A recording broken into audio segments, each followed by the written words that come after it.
بچے کی تربیت کی پہلی درسگاہ ماں کی گود، ماں کی گود۔ اب تو ماں کے پاس بھی وقت نہیں رہا، وہ بھی جو اچھے پڑھے لکھے مالدار گھرانے ہوتے ہیں، بڑے سلجھے ہوئے قابل گھرانے، وہ اپنے بچوں کو مائوں کے سپرد کر دیتے ہیں۔ ماں کے پاس وقت نہیں ہے توجہ دینے کے لیے،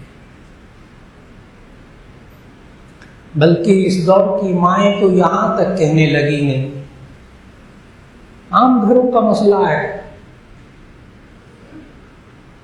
کہ یہ دودھ پیتا بچہ، میرا بیٹا میری بیٹی، یہ بچہ فیڈر نہیں پیتا، دودھ نہیں پیتا جب تک کہ میں اس کے ہاتھ میں موبائل نہ دے دوں۔